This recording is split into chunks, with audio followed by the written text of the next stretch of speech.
si hay o no coinfección con VIH y si hay consumo problemático de drogas. En el niño consideramos la tuberculosis multidrogo resistente según la bacteriología y según las formas de presentación. Por la bacteriología, tuberculosis multidrogo resistente confirmada, es decir, bacteriológicamente confirmada, probable con signos, síntomas y o placa patológica en un niño expuesto, y en este caso tenemos que guiarnos por la sensibilidad del caso índice. Multidrogo resistente posible es aquella con epidemiología compatible, falta en la respuesta al tratamiento convencional, con adherencia comprobada y habiendo excluido otros tipos de diagnóstico, tratamiento previo en el último año con un alto nivel de sospecha. Y según la forma de presentación, puede ser tuberculosis extensa o avanzada, en donde en mayores de 15 años hay presencias de cavidades bilaterales, extensas afectaciones bilaterales y baciloscopía positiva. Las extrapulmonares extensas, miliares o meningias, y en menores de 15, presencia de cavidades o afectación bilateral en la placa, formas extrapulmonares diferentes a los ganglios mediastínicos, y cuando se esté por determinar la gravedad en un niño, también tenemos que considerar si el niño presenta o no desnutrición avanzada, inmunosupresión o resultados positivos en las pruebas bacteriológicas, fundamentalmente si tenemos Expert TB-RIF o el Ultra.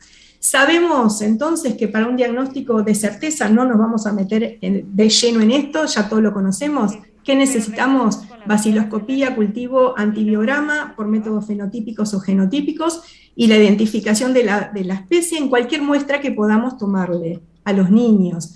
Los nuevos métodos moleculares para tuberculosis multidrogo resistente son muy importantes. Sería muy importante, ya nos explicó muy bien en la primera charla con el doctor Rendón, las utilidades en el Expert MTB-RIF y ahora con la aparición del Ultra, en donde podemos tener más sensibilidad con menor número de bacilos, ¿sí? Y obviamente toda esta serie de estudios de métodos moleculares que han aparecido en las últimas guías, que ya las han desarrollado.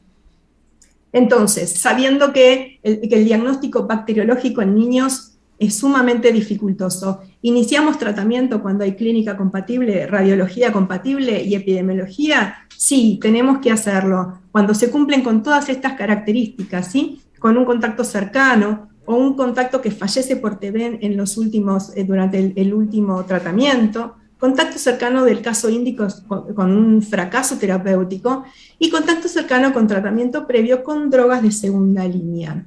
Sabemos que en los niños el tratamiento debe ser personalizado, seleccionar medicación según el antibiograma del niño o si no lo tenemos, el del caso índice o del contacto estrecho. Tratemos de no utilizar más fármacos inyectables de ser posible. Ya sabemos que las pérdidas de audición es frecuente e irreversible. Priorizar siempre dentro de las drogas de grupo A y B, que los vamos a ver ahora de las nuevas guías de la OMS.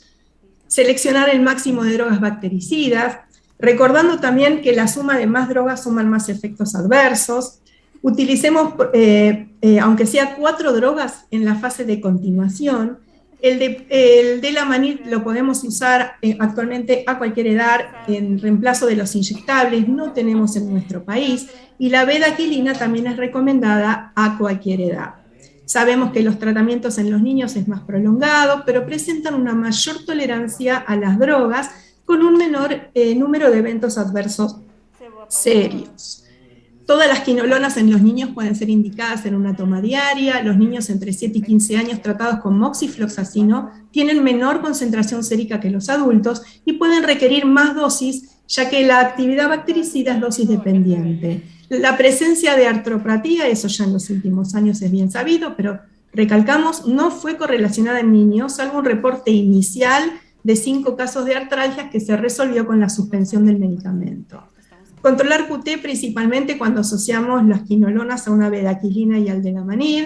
Y como dije antes, el 25% de los niños tratados con aminoglucósidos pierden audición. Por lo tanto, de no hacer falta, no los tenemos que utilizar. Etiolamidas, cicloserina y PAS se pueden usar y al menos 2 veces al día. En estos tenemos que suplementarlos con piridoxina. 50 miligramos cada 250 miligramos de cicloserina.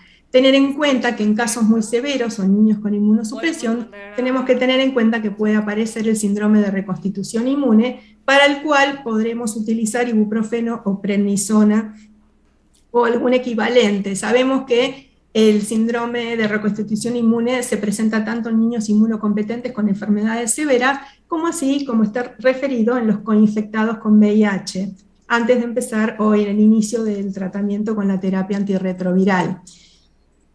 No me voy a meter mucho en el tratamiento de la tuberculosis resistente a isoniazida, ¿sí? Ya lo estuvimos viendo en forma excelente con el doctor Carlos. Sabemos que sí, como para recalcar, tuberculosis susceptible a rifampicina, con resistencia solamente comprobada, isoniazida, la recomendación es un tratamiento de 6 meses vía oral de rifa, etambutol, piracinamida y levofloxacina, tratando de no ingresar, de no añadir algún inyectable. Este esquema es válido para pacientes que ya conocemos previamente una sensibilidad antes del inicio del tratamiento, o por lo menos que no esté llegando al tercer mes del mismo, ¿sí? Hablé de los nuevos grupos de la tuberculosis multidrogo resistente y en la nueva clasificación, grupo A, B y C. El grupo A tenemos que incluir para el tratamiento, si es posible, los 3 fármacos, una quinolona, bedaquilina junto con el linezolid. Grupo B, añadimos 2, en la medida que no se puedan utilizar o no, clofazimina y cicloserina. Y los del grupo C se pueden usar para añadir aquellos regímenes cuando no tenemos grupos de fármacos del grupo A y B o alguno de estos son resistentes. Y en este grupo entra el etambutol, el de la manid, la piracinamida, el imipenem, cilastina, amica, de no quedar otra, siempre preferimos no usar inyectables, etio y el ácido PAS, paraminosalicílico. Tenemos, de acuerdo a las últimas guías, 2 tipos de esquemas, el acortado y el estándar. El acortado tiene una duración de 1 año, de 9 meses a 1 año, con una fase inicial de 6 meses con bedaquilina, quinolonas, clofazimina, piretambutol, isoniazida, altas dosis y etoniamida si conocemos la resistencia a la isoniazida, con una fase de continuación de 5 meses con quinolonas, clofazimina, piracinamida y etambutol, ¿sí? En realidad tiene muy poca aceptación por el número de fármacos que se utilizan y sabemos que a mayor número de fármacos, mayor número de reacciones adversas en pediatría. Y el esquema largo es el tradicional, el individualizado, según resistencias o reacciones adversas. Y como dije antes, tratemos de usar las 3 drogas del grupo A, quinolona, bedaquilina con linezolid, asociada a 2 del grupo B, clofazimina y cicloserina. Y el grupo C es para agregar si alguna de estas que mencioné anteriormente son resistentes. La duración de este tratamiento es de 18 a 20 meses, o se puede hacer en niños de 15 a 17 meses, luego de la conversión bacteriológica. Y siempre también cuando hacemos tratamientos en los niños, por ahí si en un niño encontramos o algún tipo de lesión en radiología o en una tomografía, con una clínica leve y sin baciloscopía, sin rescate de germen, podemos hacer 1 año con este tratamiento que no vamos a tener ningún tipo de inconveniente. Hay otros tratamientos acortados que también están autorizados para pediatría, ¿sí? En el NICS-TB están utilizando bedaquilina, pretomanid con linezolid para tuberculosis con resistencias comprobadas a las quinolonas. Es el Bipal, ¿sí? Bedaquilina 6 meses, pretomanid o linezolid, pero se usa bajo condiciones de investigación operativa, todavía no está aprobado para su uso, ¿sí? Y la indicación sería para pacientes bacteriológicamente confirmados, cosa muy difícil en pediatría, sin resistencia obviamente a estas drogas, que no tengan tuberculosis extrapulmonar, mayores de 14 años o de 35 kilos, con un consentimiento informado y que no estén embarazada o en lactancia o alergia comprobada a alguna de estas drogas. En general, cuando nosotros tenemos que construir un régimen para un tratamiento para tuberculosis multidrogo resistente en pediatría, primero buscamos todas las drogas del grupo A que nos hagan falta, que podamos utilizar en realidad, más 2 drogas del grupo B, y si no nos alcanza con eso, usar algunas de las que ya había explicado. Este es un cuadro que apareció últimamente en una revista que publicamos con el doctor Palmero y todo el equipo del Instituto Bacareza, en la revista Medicina, en donde pudimos pudimos sumar y encuadrar dosis de cada una de las drogas, tanto de adultos como pediátricas. Yo lo que quiero recalcar es, bueno, bedaquilina, clofazimina, condelamanid, que son drogas que se van a empezar a utilizar ahora. La levofloxacina o el linezolid, son todas drogas, las mismas drogas que utilizamos en adultos, las podemos utilizar en pediatría sin ningún tipo de contraindicaciones. Y lo que quería resaltar de las drogas nuevas, no tan nuevas, pero vueltas a utilizar, bedaquilina 400 miligramos diarios por 14 días, seguidos por 200 miligramos 3 veces por semana, cumpliendo 6 meses, de 22 a 24 semanas a ingerir con las comidas. Es una droga que prolonga el QT, por lo tanto hay que hacerle un control cardiológico con electrocardiograma, con medición del QT corregido, antes de empezar el tratamiento, a la semana, a los 15 días, y después, si todo fue bien, lo vamos siguiendo mes a mes con controles de QT corregido. El de la Delamanid también se usa en dosis entre 50 a 100 miligramos 2 veces por día, trae náuseas, vómitos también, dada con la bedaquilina prolonga el QT. La clofazimina, que usamos 2 a 5 miligramos kilo día, se acumula en los tejidos. Los chicos en los cuales hemos utilizado, algunos se han oscurecido un poquito en la piel, que después revirtió con la finalización del tratamiento, y también asociadas con las demás prolonga QT. Como para recalcar las drogas que estamos utilizando en los últimos tiempos, o que hay lugares que van a empezar a utilizar. Algo muy importante de las drogas de segunda línea en pediatría son las que penetran sistema nervioso central, pensando que los chicos, cuando hacen cuadros muy severos, hacen meningitis tuberculosa. Cicloserina, ¿sí? Tiene concentraciones a nivel del sistema central similares a las concentraciones séricas. Lo mismo pasa con etionamida, con el meropenem, con moxifloxacina y con la piracinamida. Es decir, que tenemos drogas que podemos utilizar, algunas no penetran totalmente y en algunas sabemos que tienen muy buena penetración y muy buena concentración. Sabemos que en pacientes VIH tenemos que iniciar la terapia antirretroviral lo más rápido posible, independientemente del número de CD4. En general es en las primeras 8 semanas, se recomiendan las primeras 4, a excepción del paciente con meningitis tuberculosa, en donde se recomienda que pasen 8 semanas antes del inicio de la terapia antirretroviral, debido, como hablé antes, que se daba también en inmunocompetentes, pero en este caso en los pacientes VIH, el riesgo aumentado de síndrome de reconstitución inmune.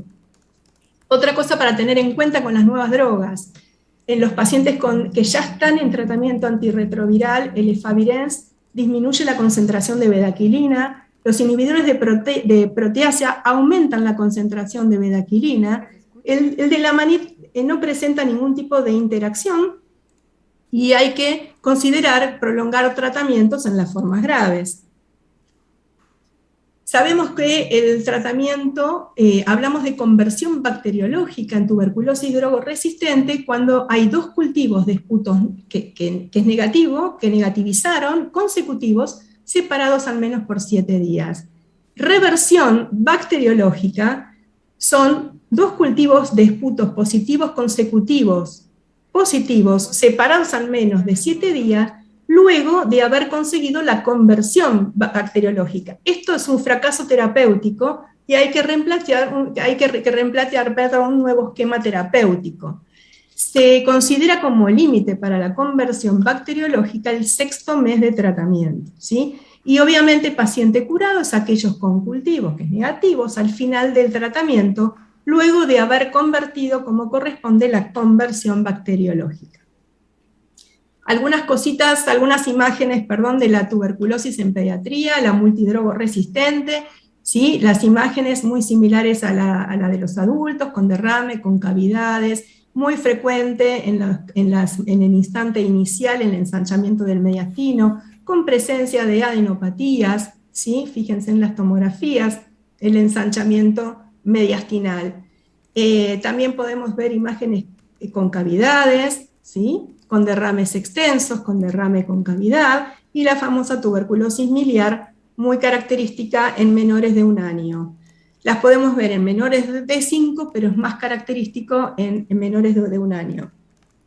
Y también tenemos las formas extrapulmonares de tuberculosis multidrogo-resistente, bueno, obviamente cuando tenemos tuberculosis miliar debemos descartar otro foco, y vemos si no tiene una meningitis, una encefalitis, ¿sí? con granulomas, ¿sí? O intestinales, con líquido acítico, con adenopatías posteriores, el famoso mal de Pot. Los chicos pueden hacer cualquier tipo de tuberculosis, es decir, que se aloja en cualquier órgano. ¿Por qué tuberculosis multidrogo resistentes en los niños? Habitualmente decimos que se contagian del adulto, del contacto estrecho que tengan en casa. También es muy difícil dar un tratamiento de estos porque había un número considerable de drogas y eso llevaba a falta de adherencia. También lo que hubo muchas veces, hasta los últimos años, un año antes, es errores en el cálculo de kilo de peso y el fraccionamiento de las drogas. Por eso ahora, en los últimos años, hay drogas dispersables que están disponibles en algunos países. Como drogas dispersables de segunda línea tenemos las quinolonas, el linezolid, etionamida y cicloserina. Habría que ver qué drogas han llegado a cada uno de nuestros países. Nosotros en este último año han ingresado en el Ministerio de Salud de Argentina para tratamiento de niños con multidrogo, con tuberculosis, MR, la levofloxacina, etionamida y cicloserina. ¿Sí? Así que eso ayuda muchísimo en el tratamiento porque es menor número de comprimidos y menor número de errores al fraccionarlos. Ahí. Bueno, como conclusión y para no extenderme mucho, el tratamiento en pediatría es personalizado, se hace en base a miligramos kilo de peso, seleccionamos drogas según el antibiograma del niño, si es que lo pudimos hacer, o en base al antibiograma del caso índice. No olvidar de utilizar corticoterapia en serositis, meningitis, pericarditis, ascitis, o en enfermedad diseminada si hace falta, y en general es en el primer mes. Controlar toma de medicamentos en cada control y dosis de las mismas. Muy importante preguntar qué toma y cómo toma, porque a veces surgen errores. Recordar que en pacientes que conviven con VIH debe iniciarse la terapia antirretroviral lo más rápido posible, independientemente del número de CD4, y lo más recomendado es en las primeras 4 a 8 semanas. Sabemos que un tratamiento convencional dura de 12 a 18 meses en cuadros leves. En niños con formas no graves podemos hacer tratamientos de 12 meses a 15 meses, depende de la conversión o no bacteriológica, evitando siempre en la medida de lo posible, de lo que dispongamos, un aminoglucósido y o cualquier inyectable. Como dije antes, la pérdida de la audición es irreversible. Controles clínicos y ponderales en forma periódica. Y algo muy importante, que el control de la tuberculosis no es solamente cómo se suministra un tratamiento, sino cómo apoyamos el proceso de atención desde que detectamos y diagnosticamos esta enfermedad hasta que finalizamos completamente un tratamiento. Hay que reconocer la importancia del apoyo sociofamiliar y la situación de cada persona para colaborar con la adherencia en el tratamiento. El control de la tuberculosis tiene que ser un proceso de salud integral centrado en la persona para favorecer el éxito en el tratamiento. Y es muy importante en un servicio de tisiología un enfoque interdisciplinario para mejorar el control de la tuberculosis, identificar estrategias de prevención y atención adaptadas a cada zona y centrada en la necesidad de las personas. Sabemos que el lema mundial de la tuberculosis este año fue que el tiempo corre, se nos acaba, y principalmente en los niños, que no deberían haber más niños con tuberculosis, ni sensible, ni multidrogo resistente. Muchísimas gracias por escucharme. Hasta luego, buenas tardes.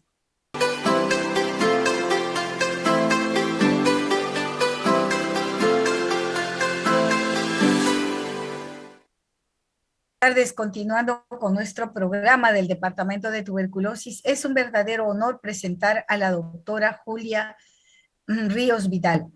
Ella es médica cirujana egresada de la Universidad Peruana Cayetano Heredia, especialización en epidemiología y gerencia de servicios de salud, en la Escuela Superior de Posgrados de San Perú, en la Universidad de los Andes de Colombia y Universidad de Washington, Estados Unidos. Tiene 18 años de experiencia asistencial y gestión de la estrategia sanitaria de prevención y control de TB y en epidemiología como médico tratante y coordinadora en todos los diferentes niveles de atención y gestión operativa en el país. Es docente universitaria y desde octubre del año 2016 a la fecha es la directora ejecutiva de la Dirección de Prevención y Control de Tuberculosis del Ministerio de Salud del Perú. Adelante, doctora Julia. Buenas tardes con todos. Gracias por la invitación. En esta oportunidad, después de haber escuchado tan interesantes ponencias en lo referente a lo que es el manejo clínico y recuperativo de los pacientes con TB, yo les voy a hablar un poco del impacto de la pandemia COVID en el control de la TB, viendo algunos aspectos epidemiológicos y programáticos para tener una idea general de cuál ha sido el impacto en sí y qué medidas y qué estrategias tenemos que hacer en los países de la región para superar este problema que nos sigue atacando, que es la problemática de COVID y cómo nos está afectando en el manejo y control de la tuberculosis. Bueno, en primer lugar, recordar cómo se presentó todo esto. Todos sabemos que el 31 de diciembre del 2019 China reportó casos de neumonía de causa desconocida en Wuhan. En el 7 al 12 de enero fue identificado un nuevo coronavirus y se compartió la secuencia genética. El 27 de enero ya se tenía noticias de la primera transmisión humano-humano fuera de China, que se dio en Vietnam. El 30 de enero la OMS lo declaró como brote. El 27 de febrero ya se realizó la nueva definición de caso sospechoso y para el 11 de marzo de 2020 la OMS lo declara pandemia y de ahí sabemos todos lo que hemos vivido, todos los problemas y todos los efectos letales y terribles que ha tenido esta pandemia y que sigue teniendo en el mundo. Esta es una actualización de la situación mundial al 8 de diciembre y sabemos que a nivel mundial han habido ya 267 millones de casos reportados, ¿no? De casos de COVID en el país y 5.279.200 muertes. A nivel, y tenemos aquí en este mapita las bolitas que vemos ahí, los círculos, de acuerdo a la cantidad, al número de casos que ha presentado cada país, que tiene mucha relación con la cantidad de habitantes que tiene cada uno de los países. En este cuadrito de la derecha podemos ver cuáles han sido los países que más se han afectado, y aparte a nivel de América Latina y el Caribe, durante todo este episodio de COVID, hasta el 8 de diciembre de este año hemos tenido 45 millones de casos y 1.536.000 fallecidos por COVID. ¿Cuáles son los países que se han visto más afectados en lo que es América Latina y el Caribe? En número, Brasil, ¿no? Con 22.167.000 casos, y en segundo lugar Argentina, con 5.348.000, eso es en número, ¿no? Pero ya viendo en referencia a lo que podríamos decir una tasa en relación a cuántos se reportaron por 100.000 habitantes, como ya les dije, América Latina ha tenido 45 millones de casos, hemos tenido 7.272 casos por 100.000 habitantes a nivel de toda América Latina y el Caribe, y hemos tenido 244 muertes reportadas por cada 100.000 habitantes. Pero hay países que se han afectado muchísimo más, tanto en la incidencia como en la mortalidad a nivel de nuestra región. En primer lugar, en lo referente a casos reportados por 100.000 habitantes, el país que tiene a la fecha el mayor número de casos reportados por 100.000 habitantes es Argentina, ¿no? Con 11.900 casos por 100.000 habitantes, seguido de Uruguay con 11.602. Y bueno, en tercer lugar tenemos a Colombia con 10.000 casos. Y una cosa que ha afectado mucho a mi país, a Perú, es el número de fallecidos, ¿no? El Perú viene a ser el país a nivel de toda la región y quizás a nivel mundial estamos entre los primeros con el mayor número de muertes reportadas por 100.000 habitantes, ¿no? 620 muertes reportadas por 100.000 habitantes, con un promedio a nivel de América Latina y el Caribe de 244, seguido de Brasil con 292. este impacto tan terrible que ha tenido en el país, bueno, en el Perú, se ha debido básicamente a la precariedad de nuestro sistema de salud que se ha visto reflejada en esta pandemia. Ya hablando de lo que es tuberculosis, viene a ser nuestro mapa de incidencia de tuberculosis al año 2019, y como vemos, la región de las Américas aporta al mundo el 3% de los casos notificados, ¿no? Teniendo algunos países con una incidencia proyectada mayor, como es Perú, México y Bolivia. Sabemos todos que estamos trabajando todos los países de la región a nivel mundial, alineados a lo que es la estrategia mundial fin a la TB, que tiene como meta un mundo libre de TB y que hemos estado trabajando sobre 3 objetivos estratégicos. Uno es llegar a 0 muertes por TB, 0 casos de TB y 0 sufrimiento por TB. Vamos a ver ahora cómo ha afectado la pandemia en estas metas que teníamos bien establecidas, y que al año 2035 la meta era, bueno, poner fin a la epidemia mundial de TB con una reducción del 95% de las muertes en comparación al año 2015, con una reducción del 90% de la incidencia, llegando a una tasa de menos de 10 por 100.000. Esos eran nuestros objetivos y creo que todos los países de la región estuvimos trabajando duro para que esto se dé. Pero la pandemia afecta a la TB no solamente directamente en lo que es detección y algunas actividades preventivas y recuperativas que manejamos en el programa de tuberculosis, sino el efecto de la pandemia de COVID en lo que es determinantes sociales y los niveles de pobreza a nivel de la región han sido terribles. Y nosotros sabemos que la tuberculosis es una enfermedad creo que es la enfermedad que tiene mayor incidencia en lo referente a lo que son determinantes sociales, ¿no? La TB es una enfermedad social de por sí, y esto va muy de la mano con lo que estamos viviendo ahora y lo que nos espera en los siguientes años producto de la pandemia en tuberculosis, ¿no? El impacto económico en los niveles de pobreza de la pandemia COVID ha hecho de que retrocedamos en 10 años, ¿no? Hemos retrocedido 10 años en lo que habíamos mejorado en lo referente a la evolución del producto per cápita a nivel de toda la región, y en lo referente a la evolución de la pobreza hemos retrocedido 14 años de todo lo avanzado en lo que habíamos, en lo que era niveles de pobreza a nivel de la región de Latinoamérica. Entonces, menor ingreso económico, mayor pobreza, mayor hacinamiento, mayor desnutrición, mayor determinantes sociales que conllevan a que la transmisión de la enfermedad se incremente. Con respecto a lo que es COVID, desde el inicio se comenzaron a ver el efecto de la pandemia en lo que es el manejo de TB, ¿no? Al primer trimestre de 2020 ya se había alterado en gran medida la prestación de servicios de salud a nivel de todos los países de la región debido a las medidas de confinamiento, afectando las intervenciones de prevención y control de TB en todos los países y amenazando revertir los logros alcanzados hacia las metas internacionales que todos veníamos trabajando. El efecto de la pandemia básicamente se ha visto sobre todo en lo que es la notificación de casos de TB en el mundo, ¿no? En el año, para el año, en el año 2019 se notificaron 6.3 millones de casos de TB y esperábamos 6.8 casos para el año 2020, pero lo que tuvimos fueron 4.9 casos notificados en el año 2020 producto de la pandemia, ¿no? Con un déficit frente a lo esperado de 28% y un déficit frente al año 2019 de 21%, ¿no? 84 países reportaron durante estos meses y durante los trimestres del año 2020, y esto ha sido lo que se ha conseguido a nivel mundial. Y esto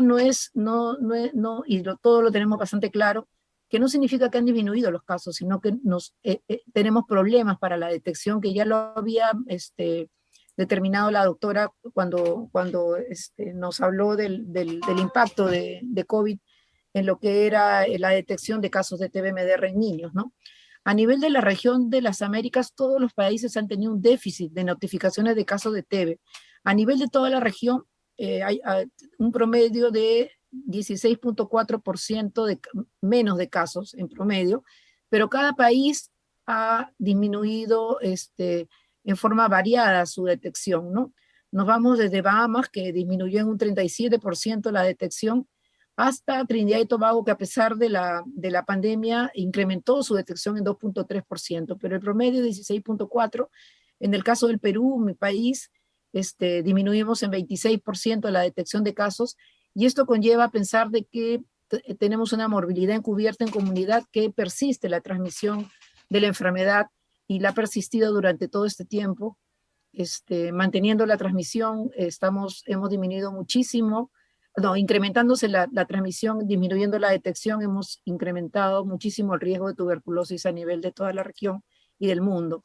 Este viene a ser un cuadro que lo tenemos en el Global Report del año 2020, en el cual se muestra cuál ha sido el efecto en la notificación mensual de casos de TB en algunos países de la región, y como vemos, cada uno de ellos, de acuerdo a cómo se han presentado sus periodos de aislamiento social obligatorio, es que han disminuido su detección, ¿no? En el caso del Perú, justo fueron los meses de marzo, abril, mayo, que disminuyó que tuvimos un aislamiento social obligatorio. Perú, a nivel de la región, fue uno de los que tuvo el aislamiento más prolongado de todos los países de la región, y después fue incrementándose, ¿no?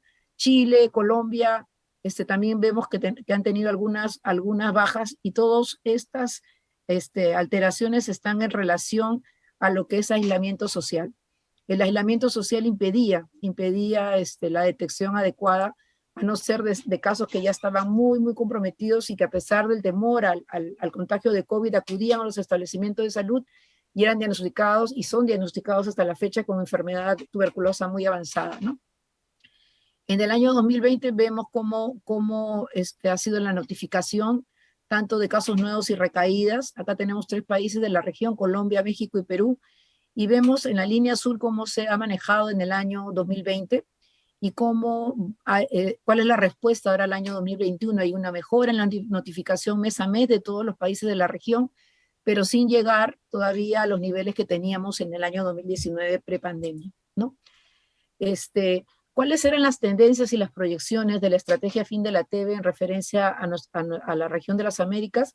Se consideraba que hasta el año más o menos 2021-2022, todos los países de la región nos encontrábamos en un proceso de detección activa de casos para disminuir la brecha diagnóstica que la Organización Mundial de la Salud ya la había establecido a nivel de la región y nos había dado una meta como país.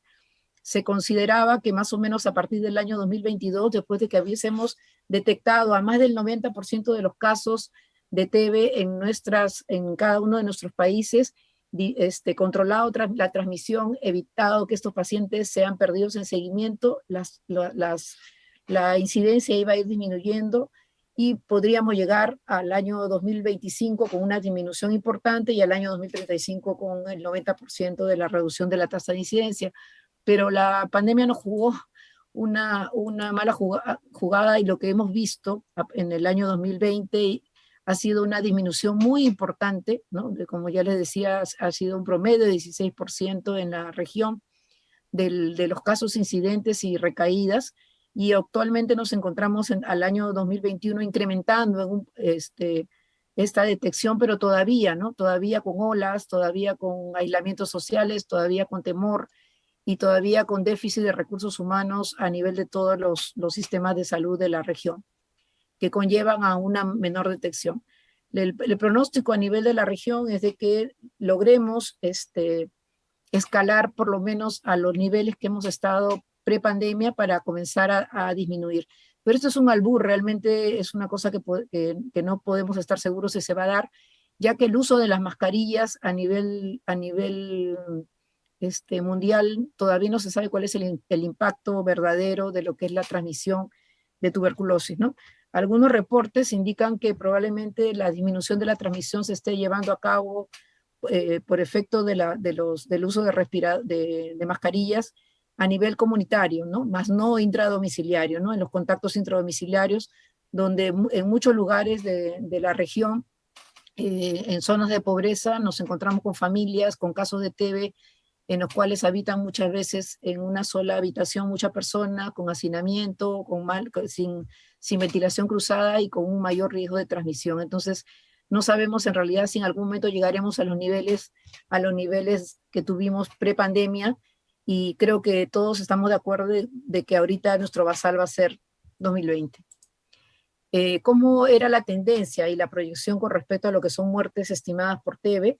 Se consideraba y nos encontrábamos con un ligero aumento de muertes a nivel de toda la región, y se consideraba también que a partir del año 2021 íbamos a comenzar a bajar esta tendencia de incremento de muertes en la región y a nivel mundial, debido al ingreso de nueva tecnología que nos permitía diagnóstico precoz, con una mejor proyección de éxito de tratamiento, con casos mucho menos complicados y que podía conllevar a una detección temprana antes de que el paciente muchas veces sea positivo en su baciloscopía. Pero esto también se ha alterado totalmente por la pandemia. Lo que hemos encontrado es un incremento a nivel de toda la región, un incremento en la mortalidad de los casos de tuberculosis.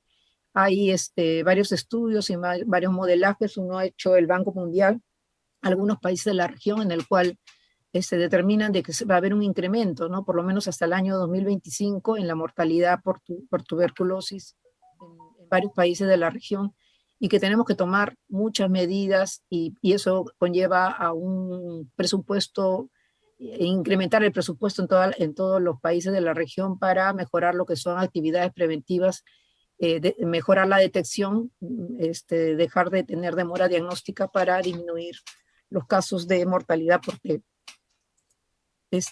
Estos son los indicadores, y veamos cómo se han afectado los indicadores prioritarios de la estrategia fin de la TB con el impacto de la pandemia. El año 2020 la cobertura de tratamiento estaba en 82%, ahorita estamos en 68%, o sea, hay un importante número de pacientes que son diagnosticados y que no inician tratamiento. Las tasas de éxito de tratamiento de nuevos ha disminuido también de 76 a 74, la DRR-MDR también ha disminuido. Lo que sí se ha notado en este periodo para el año 2020 es que se ha incrementado el uso de pruebas rápidas, el diagnóstico de TB resistente por pruebas rápidas. Y también lo que hemos visto es que a la vez también se ha incrementado la cobertura de pacientes de TB que tienen resultados de prueba de sensibilidad, ¿no? En lo referente a la cobertura de tratamiento por TB latente ha disminuido muchísimo. Si estábamos bajos en la región en lo que era la terapia preventiva, ahorita hemos bajado mucho más. En menores de 5 años, de 59% a 49%, y lo que sí se ha visto es un incremento importante en lo que es la terapia preventiva para las personas viviendo con VIH, con muchos países que han ingresado a dar a esta población vulnerable nuevos medicamentos con rifampicina y isoniazida. Entonces, como les decía, nosotros teníamos ya una brecha establecida pre-pandemia, y a nivel de la región de las Américas se consideraba que anualmente habían 54.400 casos que se dejaban de diagnosticar. Posteriores a esta pandemia, estos 54.000 se han incrementado a 95.000 casos. 95.000 casos al año a nivel de la región que se dejan de diagnosticar, y que como ustedes comprenderán, afecta mucho en la epidemiología de la enfermedad, con una transmisión mucho más importante de la enfermedad, sobre todo a nivel intradomiciliario. Estos son los indicadores de la estrategia fin de la TB, que ya lo hemos visto. Y bueno, al año 2020 teníamos que haber disminuido un 35% el porcentaje de reducción de muertes, en 20% la tasa de incidencia y 0% de hogares catastróficos. Este último indicador en realidad no se está midiendo porque muchos países no tienen el basal, y le diré que muchos países hemos llegado. O sea, yo si me dejara llevar solamente por los números, diría, el Perú llegó a disminuir el 20%, en un 20% su tasa de incidencia, pero esto es efecto de la pandemia y no es real. Entonces yo creo que es una cosa que tenemos que nosotros tener bien claro. Lo que sí tenemos bastante claro es que el número de muertes por TB no ha disminuido, sino al contrario, ha aumentado, y probablemente siga aumentando en los siguientes años si no tomamos medidas urgentes para ver lo referente a la detección temprana. Perú es el segundo país de la región después de Brasil en detección, en número de casos, y es el primer país de la región en casos de TB, MDR y XDR. Estamos entre los 30 países a nivel mundial que notificamos más de 1.000 casos por año de tuberculosis MDR, y tenemos una brecha y una estimación por la Organización Mundial de la Salud que estos 1.200 que hemos detectado en el año 2020, que disminuyó muchísimo con respecto al año anterior, debería ser 3.100. Entonces, les voy a rápidamente, alineados y siendo también recomendaciones que la Organización Panamericana de la Salud está dando, les voy a mostrar qué es lo que tenemos que hacer, ¿cómo se llama?, con respecto al manejo de lo que es la epidemia de TB en estos tiempos de COVID, ¿no? En todos los países, como en el Perú, se ha visto una disminución importante en la tasa de incidencia, de morbilidad y de incidencia de frotis positivo. Y como les digo, en todo momento tenemos que tener bien claro que esto no es real y que probablemente se llega a una disminución. Esperemos que el uso de mascarilla se mantenga porque nos ayuda, pero definitivamente si teníamos una morbilidad encubierta en comunidad, está aumentado desde que comenzó la pandemia, ¿no? Tenemos que detectar e identificar en cada uno de nuestros países dónde están nuestros casos de MDR y de XDR, que en nuestro país lo tenemos focalizado. Y una cosa importante es tener una información real y veraz de cuántos de nuestros pacientes con TB tienen TB activa y COVID. Nosotros hemos hecho un seguimiento y felizmente no ha habido un incremento o una mayor letalidad. Hemos hecho un estudio también al respecto. No se ha encontrado una diferencia significativa a pesar de que en número parecía mayor número de fallecidos cuando la persona tenía TB activa y COVID que si no tenían TB y solamente tenían COVID. Pero es importante identificarlos, es importante manejarlos adecuadamente, y creo que cada país tiene que sacar sus directivas y su manejo adecuado de lo que es el manejo de esta comorbilidad, de acuerdo a sus normas técnicas y a lo que tiene establecido y a las drogas con las que cuenta en cada uno de los países. Esto no ha sido fácil porque muchos, cuando comenzó la pandemia, comenzaron a usar muchos medicamentos, que hidroxicloroquina, que ivermectina, y había mucho temor de las interacciones medicamentosas de estos medicamentos. Ahora tenemos las cosas mucho más claras y tenemos que trabajar para que llevar el manejo de las dos enfermedades en una forma adecuada. Tenemos que trabajar en planes en los cuales, a pesar de la pandemia, sigamos trabajando en lo que es detección de casos, tenemos que seguir trabajando en lo que es prevención. Eso es una cosa importantísima. Y una cosa importante también es lo referente a disminuir los perdidos en seguimiento a nivel de toda la región. El trabajo de todos es detectar, ingresarlos a tratamiento, evitar que abandonen o que sean perdidos en seguimiento y que sean dado de alta con las menores secuelas que se puedan dar. Creo que muchos de nosotros en muchos países trabajamos mucho y llegamos al año 2019 con nuestros indicadores que habían mejorado, pero la pandemia nos afectó, y creo que al igual que Perú, muchos países de la región se han visto afectados básicamente en dos aspectos, principalmente en la disminución de la detección y en lo que es el examen de contactos, ¿no? Que viene a ser una medida estratégica muy importante y que está dirigida sobre todo a lo que son contactos intradomiciliarios y poblaciones vulnerables, entre las cuales tenemos que tener en cuenta a las personas viviendo con VIH y a las personas con diabetes en la región. Cada año y cada vez más se evidencia, y en mi país, en Perú, la primera comorbilidad que hay a nivel de tuberculosis es TB diabetes, ¿no? Con un 12% de los casos en nuestro país es TB diabetes. México nos lleva un poquito la delantera, pero la mayoría de nuestros países de la región tienen ese problema. Entonces, lo que es examen de contacto sí tiene que estar dirigido también a estas poblaciones vulnerables, ¿no?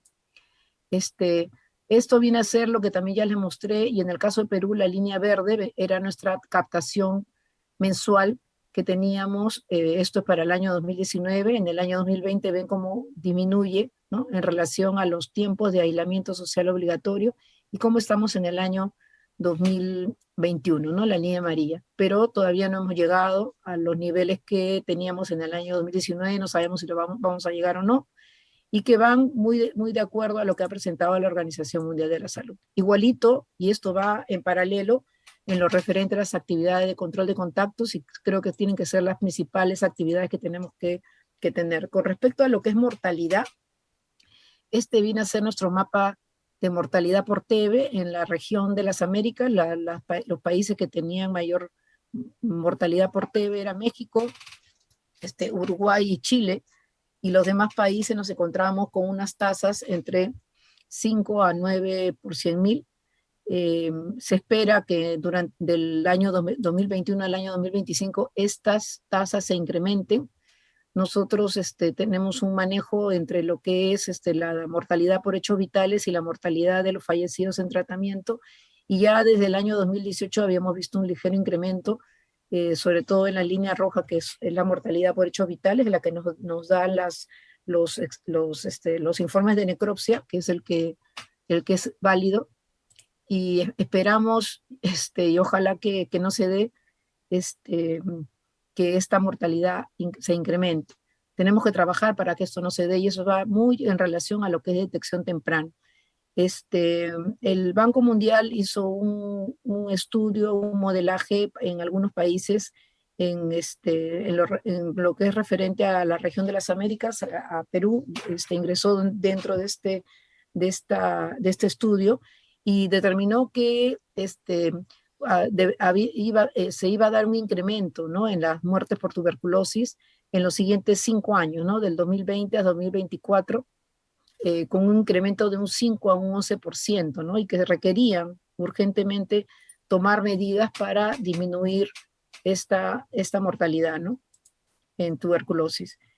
La Organización Mundial de la Salud también determinó este mismo incremento, al igual que el Banco Mundial, y yo creo que tenemos que tener en cuenta que si este es el efecto en Perú, probablemente en toda la región se dé, y en todos los países de la región se dé por igual.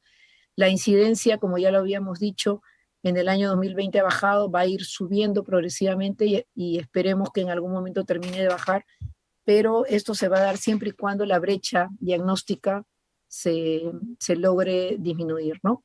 Una cosa importante que se está viendo también a nivel de toda la región es que el porcentaje de positividad de las pruebas de esputo en los países que todavía están haciendo pruebas de esputo de ingreso, que somos muchos, nosotros estamos utilizando el Expert para poblaciones vulnerables. Aún cada vez está ampliándose más su uso, pero todavía utilizamos BK para el inicio de tratamiento, y lo que hemos visto es que el porcentaje de positividad de los pacientes que están siendo detectados para el año 2020 en la época de pandemia se ha duplicado, ¿no? Todos los médicos del país refieren que la cantidad de casos no es mucha, pero que los casos están llegando a los establecimientos de tercer nivel con 2 o 3 cruces, con enfermedad muy avanzada de muchos meses de evolución, y que llegan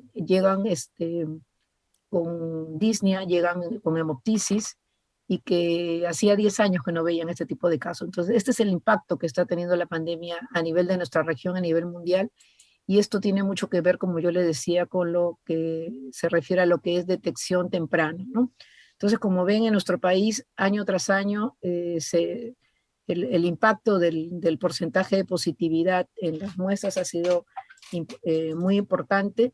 Y una cosa que nos indica esto cuando nosotros determinamos cuál es el porcentaje de carga bacilar, o sea, del total de pacientes con BK positivo, cuántos son de 2 o 3 cruces sobre el total de casos. Si tenemos más del 50% con 2 o 3 casos... Perdón, sí, últimos minutos, por favor. Gracias. Ya.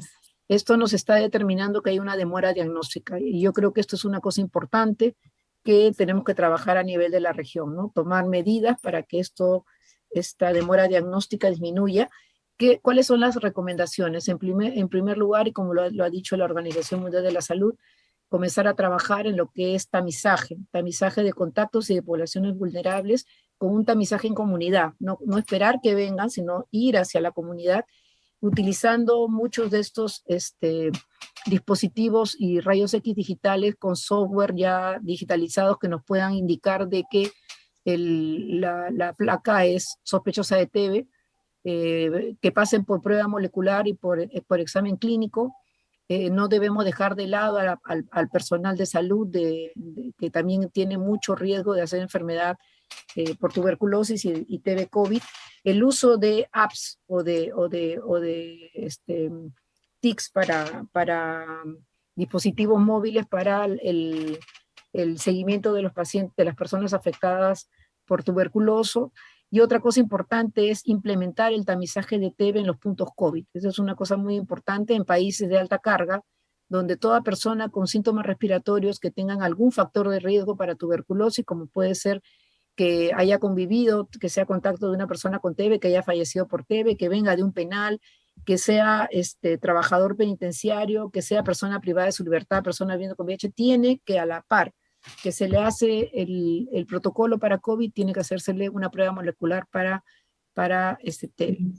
Entonces, ¿qué es lo que podemos decir? ¿Cuáles han sido las intervenciones que generaron más impacto y que se han visto a nivel de la región de las Américas? La reducción en el número de servicios de consulta externa disponible para personas con TB.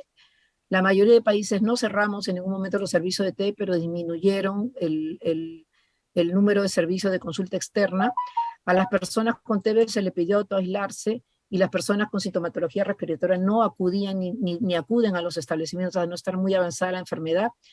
Ha habido una menor disponibilidad de los servicios hospitalarios para TB drogoresistente. Se reubicó al personal de salud en otras áreas de atención, disminuyendo lo que son las actividades preventivas. Se reasignaron presupuestos originalmente destinados a TB anteriormente, cuando estamos en plena ola, el tratamiento de los pacientes con COVID y actualmente en la vacunación que se está dando a nivel de todos los países. ¿Cuáles son las recomendaciones generales? Apoyo remoto a través de tecnología digital, utilizar videollamadas, utilizar apps para poder supervisar el tratamiento y evitar que la persona acuda mucho al establecimiento de salud. En el caso que no se puede hacer a través de tecnología digital, dispensación de medicamentos para al menos un mes. Y otra cosa importante es designación y el soporte familiar que se requiere con estos pacientes para que no abandonen el tratamiento y lo tengan y terminen el tratamiento exitosamente. Bueno, muchas gracias. Estoy aquí para las preguntas que se requieran. Muchísimas gracias a todos por la exposición.